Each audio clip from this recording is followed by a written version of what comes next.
नमस्कार साथियों, मैं शाही मसन और इस समय निराना गांव में हूं और आप लोगों से एक विशेष निवेदन है कि कृपया करके इस कवरेज को, पहली बार मैं आपसे रिक्वेस्ट कर रहा हूं कि इस कवरेज को ज्यादा से ज्यादा लोगों तक पहुंचाएं। दोस्तों, मैं अक्सर कहता हूं कि तरक्की कौन नहीं चाहता, लेकिन किस कीमत पर?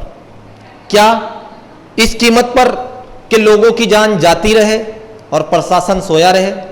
क्या इस कीमत पर कि लगभग 2.5 सालों में 40 लोग कैंसर से मर जाएं और औद्योगिक क्षेत्र में लगातार तरक्की करने वाली फैक्ट्रियां आराम से चैन की नींद सोती रहें? क्या इस कीमत पर कि प्रदूषण विभाग कोई कार्रवाई ना करे? यह निराना गांव है, इसका दर्द लगातार अखबारों के माध्यम से जो लोग जागरूक हैं वो देखते रहते होंगे। अभी कुछ दिन पहले अमर उजाला में एक खबर छपती है जिसकी कटिंग आप देख सकते हैं साइड में, जिसमें साफ तौर पर लिखा गया कि ये जो नाले हैं ये बीमारियां बांट रहे हैं। उसके 2 दिन बाद दैनिक जागरण में खबर छपती है, अलग अलग अखबारों में खबर छपती है, लेकिन प्रशासन सोया रहता है, प्रदूषण विभाग सोया रहता है। इसी विषय पे बात करेंगे हम, आगे आ जाएं। यहाँ पर हमारे साथ ग्राम प्रधान जो अय्यूब हैं वो मौजूद हैं, उनसे बात करेंगे हम।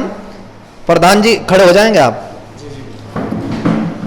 मेरा सवाल यह है कि इस गांव में यह स्थिति कब से पैदा हुई? बताया जा रहा है 2 दिन पहले कोई मौत हुई है। हाँ, अभी 2 दिन पहले डेथ हुई है कि हमारे यहाँ मोहम्मद जाकिर थे, मोहम्मद जाकिर, उनकी डेथ हुई, कैंसर से पीड़ित थे। और उससे पहले भी करीब मेरे ख्याल में 2 से करीब हफ्ता पहले एक की और कैंसर से पीड़ित है, उसकी भी डेथ हुई। और अभी जो फिलहाल है अभी भी 1% में है, वो भी क्रिटिकल कंडीशन में है। कई मरीज और जी हाँ, कई मरीज है। अभी मेरे ख्याल में करीब 8 से 10 मरीज हैं ऐसे। जो गांव के प्रधान हैं, आपके क्या प्रयास रहे ये सब जो हो रहा है इसको समझने के, रोकने के? नहीं, रोकथाम हम बहुत कर रहे हैं, लेकिन बहुत लूज है। हमने कई बार कंप्लेंट भी डाली है, लेकिन उसका कोई असर नहीं हुआ, कोई भी असर नहीं हुआ।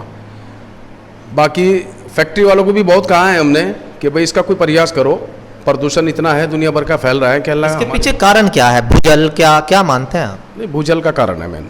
कैसे खराब हुआ यहाँ? पानी जो है ना, पानी का सबसे बड़ा मेन समस्या है, पानी सही नहीं है। जब से ये 2-3 फैक्ट्रियाँ आजू बाजू में लगी है, एक तो ये अपनी त्रिवेणी अल्कोहल है, एक ये अपनी ये अल्नूर है, ये 4-5 फैक्ट्री ऐसी है जिनसे पानी इतना ख़राब हो गया, बहुत बुरी हालत है। और सभी को पता भी है, प्रशासन को भी पता है कि क्या कंडीशन है इस गाँव की। प्रदूषण विभाग ने कोई प्रयास? कुछ नहीं। हमारे सामने तो कोई ऐसा सामने ऐसा कोई। आपने कोई प्रार्थना पत्र लगाया? जी हाँ, मैंने लगाया है, मैं दिखा भी दूंगा आपको शो करा दूंगा जो मैं लगाया भी हूँ। और उसके बाद में मैंने दोबारा से फिर भी लगाया है। प्रधान जी, देखा जाता है तमाम फैक्ट्रियां प्रधानों को साथ लेकर चलती हैं। हो सकता है कुछ लालच प्रधानों को दिया जाता हो, आपको भी कुछ मिल रहा है क्या फैक्ट्री से? नहीं, हमने ये प्रयास भी नहीं किया। हमने तो ये प्रयास किया है कि हमारे गांव के लिए कुछ हो, ये समस्या जो कैंसर से पीड़ित है इनके लिए कुछ हो। भाई कोई मेडिकल वगैरह ऐसी सुविधा हो, यहाँ कोई मेडिकल नहीं है। कितनी फैक्ट्रियाँ हैं दुनिया में? कम से कम 100 फैक्ट्री हैं, 100 से 50 तो फैक्ट्री होंगी जो आज तक किसी ने कुछ किया नहीं है। गांव को ऐसे छोड़ के रखा हुआ है। अभी परसेंट में है 30% कैंसर से पीड़ित है। 30 से 40 आदमी तो ऐसे दिखा दूँ मैं आपको कि जो अभी फ़िलहाल क्रिटिकल कंडीशन में है इस तरह की। जी हाँ। आपका नाम? मोहम्मद मरगूब, आपने कुछ कभी इस तरह के प्रयास किए हैं कुछ लोगों के साथ मिलकर के इस चीज़ को रोका जाए? बताया जा रहा है कि कुछ जी बहुत प्रयास किए, लेकिन ये था जाते ये जैसे हमने विभाग में गए तो उसी विभाग में जाके 2 पति लोग के सेटिंग कर लेते हैं अपनी, और सेटिंग करके फिर हमें दबा जाता है। जबकि मैं बता दूं मेरे से ज़्यादा पीड़ित कौन होगा? मेरे पापा थे। मेरे पापा 6 महीने बाद एक्सपायर हुए कैंसर पीड़ित के लंबी बीमारी के चलते हुए, जिसमें लगभग 10 से 15 लाख रुपये खर्चा आया। जो बिल मौजूद है, मैक्स हॉस्पिटल में उनका इलाज चला दिल्ली। और एक छोटा लड़का था, अभी केसर का लड़का था, मोहम्मद अनस था, तो मोहम्मद अनस पे भी लगे कम से कम 20 से 30 लाख रुपए उन पे लगे। हमारे जो खेत है वो त्रिवेणी से मिले हुए हैं, तो त्रिवेणी से खेत हमारे मिले हुए हैं, तो त्रिवेणी से जो खेत मिले हुए हैं हमारे, तो वहाँ जो पानी है ना, वहाँ पानी आप पी नहीं सकते। वहाँ का पानी आप पी नहीं सकते, मेरे इस तरह साथ का चलो। पानी आता है, लाल पानी आता है, 12 से निकलता है, लाल पानी निकलता है, होजी में लाल पानी है। और वहाँ से पशु जो है ना, पशु घास जो चारा लाते हैं वो पशु खाते नहीं चारे को। और बहुत ऐसी समस्या है जो नहीं, जैसे हमारे यहाँ जोड़ है, जोड़ खत्म कर दिया। जैसे हमारे यहाँ शाम को ऐसी बदबू आती है कि आदमी तुम तो यहाँ 2 दिन नहीं रुक सकते, अगर हमारे यहाँ को मेहमान आ जाए और रात को भाग जाओ उठ के, ऐसा ही कंडीशन है हमारी। तरह की कंडीशन। बहुत बुरा हाल है हमारा, हमें पता है हम कितने लगभग अभी 6 महीने के अंदर 10 से 15 लोग एक्सपायर हो चुके कैंसर। और वो एक्सपायर ऐसे नहीं हुए, उन पे 15-15, 20-20 लाख रुपए लगे, घर उजड़ के लोगों के। हम देख रहे हैं हम कितने पीड़ित है, लेकिन प्रशासन पता नहीं कहाँ सोया हुआ, किसके आगोश में सो रहा, जो हमारी तरफ को ध्यान नहीं दे रहा। तो जमीन वगैरह बेच दी, अपनी जमीन वगैरह बेच कर भी, हाँ, लोगों की जमीन तक भी बिक गई, लेकिन वो बच नहीं पाए। प्रयास बहुत किया है। तो ये स्थिति फिलहाल निराना की है। ग्राम प्रधान के घर पे मैं मौजूद हूँ। सवाल यह है कि कैंसर जैसी बीमारी जिसका इलाज स्थायी रूप से मुमकिन नहीं है, वो बीमारी अगर किसी को हो जाए, उनकी जमीनें बिक रही हैं। सवाल उन लोगों से जो जिम्मेदार बनाए गए हैं प्रदूषण को रोकने के, कि उद्योग को कौन रोकना चाहता है, तरक्की को कौन रोकना चाहता है? तरक्की हर कोई चाहता है। देश की अर्थव्यवस्था में बहुत ज्यादा महत्वपूर्ण भूमिका निभाते हैं उद्योग।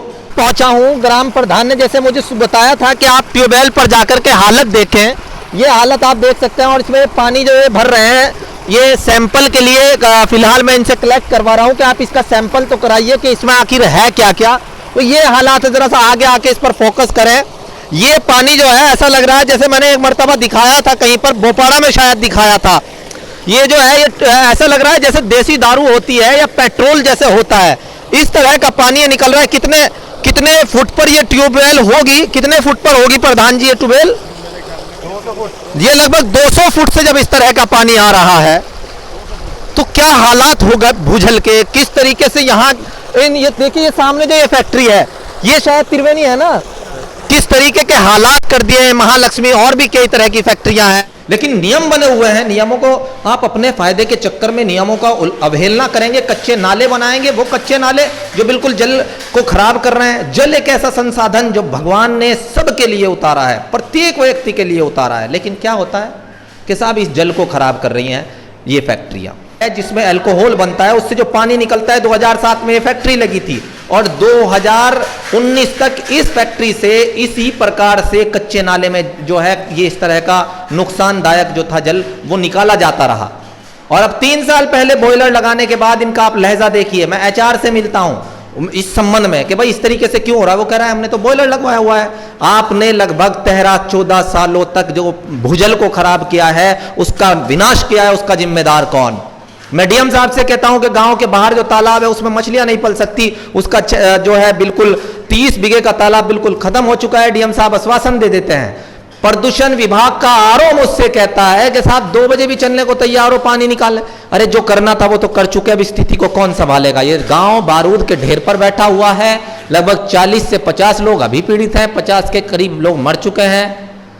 अब क्या होता है, कौन सा नियम है, ईश्वर जाने, भगवान जाने, अल्लाह जाने कि कौन इनका भला करेगा। लेकिन मेरा प्रयास था, मैं कोशिश करता हूं कि आप तक अपनी आवाज़ पहुंचा सकूं। मैंने स्टार्ट में भी निवेदन किया था कि कृपया करके इस वीडियो को ज़्यादा से ज़्यादा शेयर करें, आगे तक पहुंचाएं इनका दर्द, ताकि कोई तो ऐसा हो, कोई तो संबंधित आदमी ऐसा हो कि जो इनकी सुन सके। आगे जो कार्रवाई है वो लगातार जारी रहेगी। इनके द्वारा कहा गया है कि कानूनी कार्रवाई ये कर रहे हैं, एनजीटी वगैरह जाने का इनका प्रयास है। तो देखते हैं क्या होता है, जो भी होगा मैं आपको बताते रहूंगा। जुड़ रहिएगा मेरे साथ में। शाहीम हसन, परफेक्ट खबर, आपकी आवाज़ आप तक। परफेक्ट खबर, आपकी आवाज़ आप